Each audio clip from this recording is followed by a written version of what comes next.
What's going on, people? Welcome back to the channel, welcome back to the vlog. I've been your host, Jay, and this is my lovely wife, Kid. I thought you were gonna say my name. Yeah. Still working on that transition, well, it's all good. But welcome back to the channel. If you're new to the channel, go ahead and like, subscribe to our page, where we talk a little bit about marriage advice, dating advice, just being happy in one relationship, also being closer to God. A little bit of everything. A little bit of everything. Yeah. So today will be our video for our top 6. Top 6, not 5, not 3, not 2. Top 6 advice for dating / courting. The reason why we feel like we are qualified, more than qualified to give advice, because we've been married for 4 years, but before then we've been friends for about 4 years. So I guess we've been interacting with each other for 8 years. Best friends. Best friends together, BFF. Anyway, so that's why we felt like it's good to bring this information out to you guys. So my number 1 tip is place. When you're actually dating / courting, going out to different places can be a little stressful. You don't want to go to a loud environment. You don't want to go to an environment that just seems very awkward or just out of place. Just actually putting more thought and more research. So for me, example, we like to do coffee shops. Not necessarily like a big chain like Dunkin' Donuts, nothing wrong with that, but you want to go something a little small, a little intimate. So we'll always choose like a little mom and pop shop. I know before sometimes we did Starbucks because it was like right up the street from us or not too far. So place will also allow you to show her like, hey, I'm willing to put in time, I'm willing to put in some research into where we should go. And also the man, if he end up picking, it shows that he can take the lead, he can show authority in a relationship, so that way he can give the woman a little sneak peek of what's in store for the future. So that's my number 1. So what do you say? No, I think your number 1 is great. I think the first one I have is set the expectation. Before Jay and I met, I had very, what am I looking for? Specific expectations that I set. So I didn't want to kiss before marriage. I didn't want to have sex before marriage. And I also wanted to have deeper conversations and actually learn the person that I was dating before marriage. So I think it's important to set that expectation up front. It will allow you to weed out those that are not interested very, very quickly, or those that might think they have, if they have ulterior motives, it will kind of weed them out very quickly. So I think by setting that expectation, you let the person know that you're serious, it lets them know what you stand for, and then also it introduces the fact that you have a standard for yourself and you have boundaries for yourself, and you're not going to take anything less. So that's my first tip, to set your specific expectations, and those were mine. Right. Yeah. So that kind of ties into my next topic, because when you're setting those expectations, you're being intentional. So being intentional is like, hey, the reason why I'm dating or the reason why I'm courting is because, like, hey, I'm looking for someone that kind of fits my needs or my expectations. So, for example, I need someone that's going to be there for me, both mentally and spiritually. Somebody that's willing to pray for me. Somebody that's willing to encourage me when I don't even believe in my own self. So being intentional, like, hey, some of these things, some of the things that we're going to, I'm taking a mental note. Whether it's a place that we're going to, whether it's a conversation that we're having.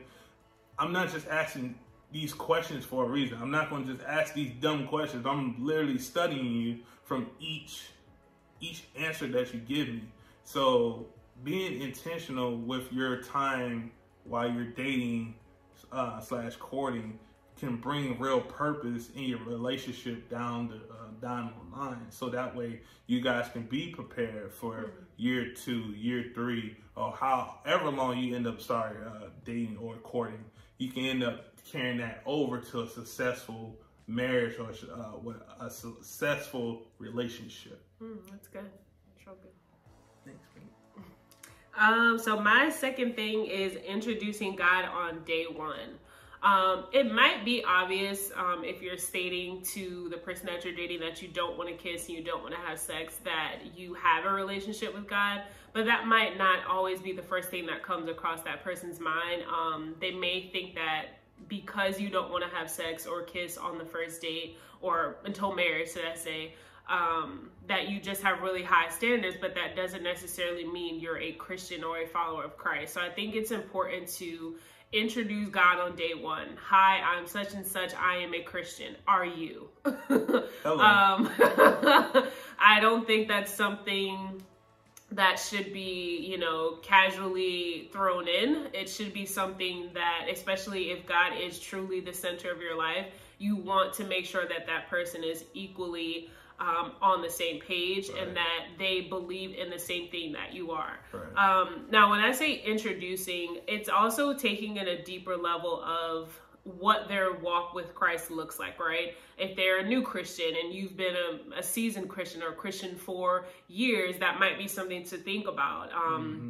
How strong is their walk with Christ? How devoted are they? How dedicated and how often are they spending time with Christ? Like, those are things to consider when you're dating, because you don't want to feel like, especially as the woman, that you are carrying the marriage or carrying the relationship through by your faith, and then the other person really doesn't have any. I think it's important, especially with your faith, to make sure that your mate is as strong or stronger, coming from the woman's perspective, because God requires the man to lead your marriage, right? So how can they lead if they don't have the correct information or don't have anything in their arsenal to do so? So I think it's very important to dive deep into those questions. And you can even kind of take note of how they're responding to kind of pick up on if it's true. Don't be afraid to ask questions like, what are your favorite scriptures and why? Or tell me your testimony, tell me your story, what brought you to Christ, and things like that, because you want to make sure that they're just not telling you something for the moment, but you want to get a deep insight of who they actually are and how much Christ really means to them. If indeed Christ does mean a lot to you. That's good. That's really good. You need to stand up and like, hey, I'm Bubba. I'm a Christian. Are you? Hello. My last topic is conversation. Yeah. Once you have a conversation with a person, don't just have any ABC mama jumma conversation. Actually talk. Like, okay, what type of church are we? What type of church are we gonna go to? What does your walk with God looks like? If we were to get together, what does our relationship with God looks like? Are we gonna have Bible study? When we go out, what places are we going to go to?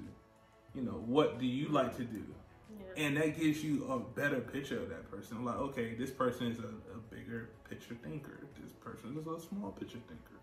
This person likes to party. This person is into God. This person likes to learn. This person likes to have everything fed to them. So having those conversations and actually being present in the conversation will allow you to have a more effective, a more successful relationship while you're dating / courting. Yeah, I agree. That was good. So my next thing and my last one is, especially for the woman, if you're anything like me, you talk a lot. And with that talking, the guy can just be regurgitating a lot of the questions that you then ask, just to kind of regurgitate what you last said. So I think it's very important to not do as much speaking as you are listening. Once you set out your ground rules of, Christ and setting your specific expectations, I wouldn't go too much in depth on maybe your emotions and your feelings and what type of woman you are and how you want to be approached and those type of things. I would leave those as your hidden mystery to see who the guy is.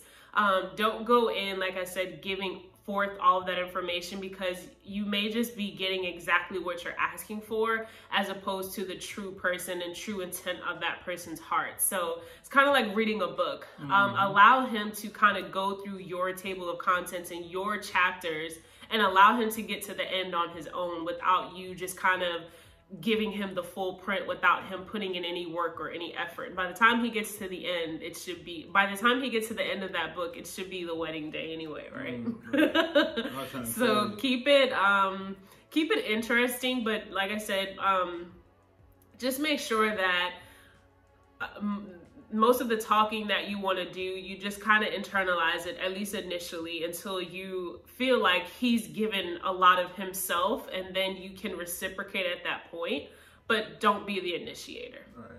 I will agree with that. Yeah. And this has been a very, very meaningful conversation that is needed for everyone that's out there single, getting into a relationship. I hope that we were able to not only bring a little laughter, but actually give you some seeds to plant in your life, so that way you can be successful. So you can be like us. You know what I mean? Be in this dope mansion, $1 million mansion out here in South Florida. You know what I mean? So I have been your host, Jay. This has been Kid, and thank you for watching. Don't forget to like, subscribe, ring that bell notification. All that mumbo jumbo on the bottom. Please like. You definitely said like already. I did? Okay. Yes. Like again. All right. Been real. Peace.